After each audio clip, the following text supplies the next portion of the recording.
संगरिया से भाजपा टिकट के प्रबल दावेदार और भाजपा के दिग्गज नेता राम सिंह जी बराड़ हमारे साथ है, तो हम उनसे बात करते हैं और जानते हैं कि क्या राजस्थान में भाजपा की सरकार बनेगी।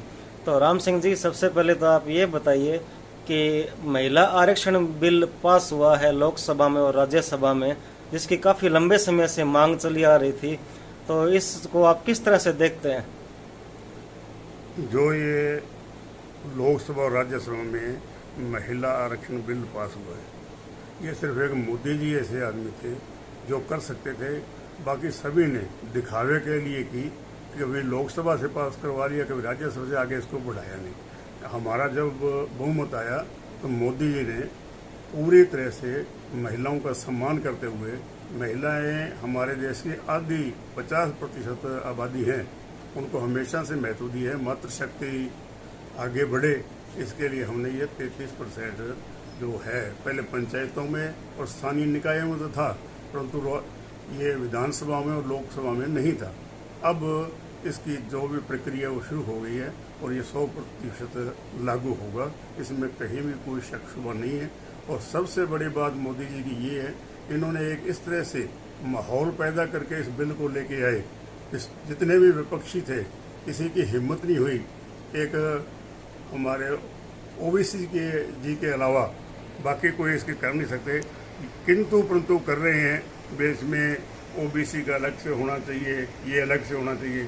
जब कोटा निर्धारित होगा तो उसमें हर ओबीसी को, एससी को, एसटी को बिल्कुल ये अलग अलग कोटे के हिसाब से ये आरक्षण मिलेगा, जिसका हमें इस आने वाले चुनाव में 23 के और 24 में से महिलाओं का पूरा समर्थन मिलेगा।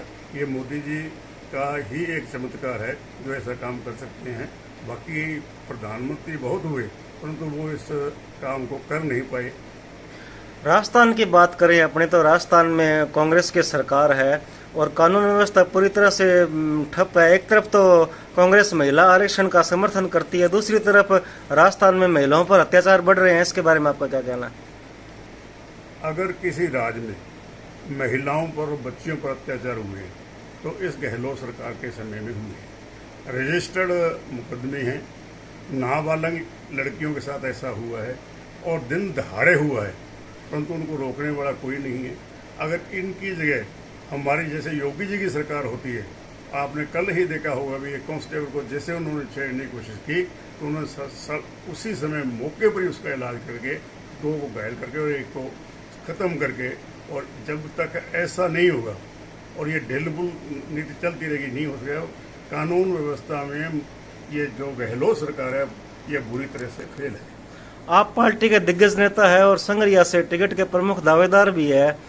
संगरिया में एक नशे की समस्या सबसे बड़ी समस्या रहती है, तो इसके बारे में आपका क्या कहना है? देखिए, नशे की समस्या वाकई एक बहुत बड़ी समस्या है, जो हमारे से आगे आने वाली पीढ़ी है, जो नई नस्ल है, वो ख़त्म होती जा रही है। इसका मुख्य कारण है जो पंजाब और हरियाणा से हमारे बॉर्डर का टच हो, और जो जितनी भी यहाँ से जाती है खेप, वो इसी रूट से ही जाती है। इस पर अगर हमारी सरकार आएगी तो सख्त कानून भी लाएगी, और जो भी बच्चे किसी तरह से इसकी गिरफ्त में आई हैं उनको बाहर करने, पुनर्वास करने के लिए उनके लिए अलग से व्यवस्थाएं की जाएगी, ताकि वो भी एक अच्छी ज़िंदगी जी सके और आगे ऐसा ना हो। इस पर पूरी तरह से अंकुश लगाया जाएगा।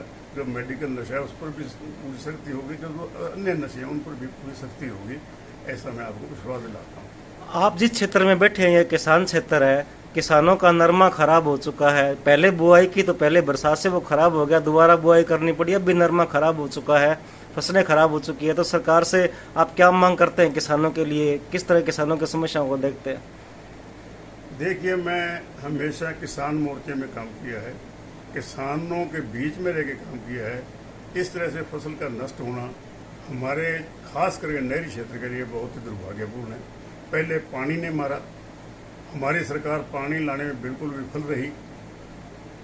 पहले तो वो बंदी दे दी, बंदी के बाद में फ्लड आ गया, तब उन्होंने बंद कर दी। उसके बाद में फिर भी इनको पूरा शेयर मिला नहीं। और जब हमारे प्रदेश के जो जल शक्ति मंत्री हैं मालवीय जी, वो गए गए तो थे वो पानी लेने के लिए, परंतु वो जो साथ में लगती है अपनी हमारी राजस्थान की ज़मीन थी वो और दे के चले आए। ये सरकार बिल्कुल गंभीर नहीं है। जहाँ तक मुआवजे की बात आप कर रहे हो, ये सर्वे गलत तरीके से करवाते हैं, प्रॉपर्टी क्या कराते हैं। हम ये चाहते हैं जैसे शरीर के एक एक अंग का बीमा होता है, उस तरह से हर एक चीज़ का अलग अलग से हो। ये नुकसान इतना ज़्यादा है कि किसान बिल्कुल बर्बाद हो गया और उसकी स्थिति दयनीय हो रही है। इस पर सरकार अगर नहीं कोई कार्रवाई करेगी तो इसका खामियाजा इनको आने वाले चुनाव में तो भुगतना पड़ेगा ही, परंतु किसानों की कमर टूट गई, इसमें कोई शक नहीं। आप संगरिया से टिकट के प्रमुख दावेदार हैं। पार्टी अगर आपको मौका देती है तो आपकी क्या प्राथमिकताएं रहेगी? मेरी सबसे बड़ी प्राथमिकता तो ये पानी की रहेगी, क्योंकि जो हरीके बैराज है उससे हमें पानी मिलता है। उसकी जो बिल्कुल वहाँ से जहाँ शुरू होती है हमारी INGP, उसका वो एरिया जो आप ये कह पटड़ा कह सकते हैं सीधी भाषा में, वो कच्चा है। जब तक वो पक्का नहीं होगा तब तक हमें पूरा पानी नहीं मिलेगा। नंबर 2, जो ये BBMB की मीटिंग होती है जिसमें बैठ के ये डैम की स्थिति को देख के और ये तय करते हैं कि किस राज्य को किस सिस्टम में कितना पानी मिलेगा, उसमें जहाँ तक बात पंजाब और हरियाणा की है, इनके तो खुद की सरकार के प्रतिनिधि बैठते हैं, परंतु हमारा जो चीफ नॉर्थ है वो जाके बैठते हैं। जो समस्या एक जो राजनीतिक आदमी कह लो या आप जो इससे जुड़ा हुआ आदमी है उनसे कहो, जब तक वो हमारा वोट नहीं होगा तब तक हमें इसका इंसाफ नहीं मिल सकता। हम ये सरकार से मांग करेंगे कि हम इसमें दखल देके जो BBMB का जो बना हुआ सिस्टम है उसमें हमारा जनप्रतिनिधि बैठे। दूसरा, जो इन्होंने जो लोकल हेड है वो उससे पानी तो हरियाणा को कुछ लेना देना है नहीं, परंतु वो हरियाणा की ज़मीन पर बना हुआ है, इसलिए उस पर कंट्रोल उसका हरियाणा का है, वहाँ हमारा पानी ख़त्म होता है। उसके अलावा जब हम आगे आते हैं, जैसे हमारी नौहर ब्रांच है या हमारी ये अपने अमर सिंह ब्रांच है, उसका भी हेड हरियाणा में है। पानी हरियाणा को से आता है, परंतु उसका जो कंट्रोल है वो भी हरियाणा सरकार के पास है। हमें पूरा हिस्से का कभी पानी मिलता नहीं। हम मेरे संगरिया क्षेत्र के 2 गांव चौदानपुरा और खिनानिया इससे बहुत ज़्यादा पीड़ित हैं। इनके बहुत ज़्यादा बारियाँ पिटती हैं, कभी भी पूरे हफ्ते का हफ्ता पानी इनको नहीं मिलता। हम इस पर पूरा अंकुश लगाएंगे। इसके अलावा ये गहलोत सरकार ने एक अलग से थाना खोला जिसमें ये पानी के समस्याओं के लिए था, पानी चोरी की रोकने की बात थी, परंतु उसमें बिल्कुल विफल है। जब भी जो कोई साइफन आउटलेट लगा के पानी लगाता है, उस पर जब आप FIR होनी होती है उससे पहले बलवान पूनिया जी का फोन आता है, कोई FIR नहीं होती, कोई कार्रवाई नहीं होती। जो टैल का किसान है वो बिल्कुल मर रहा है। इसमें पहले हरियाणा हमारे साथ धोखा करता है, उसके बाद में यहाँ धोखा होता है, और जो टैल का किसान है वो बिल्कुल दुखी है। ऐसा हमारी सरकार आती है तो ऐसा होने नहीं देती।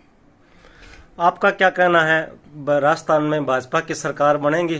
भाजपा की सरकार बनेगी अब की बार। कितनी सीटें मान के चल रहे हैं? हम तो 150 सीट मानते हैं। हमारे साथ नत्था सिंह जी बराड़ भी है, तो उनसे भी जानने का प्रयास करते हैं। क्या लगता है आपको, राजस्थान में भाजपा की सरकार कितने सीटें लेके आएगी? भाजपा बहुत सी चले जाएगी, हमारे को उम्मीद है।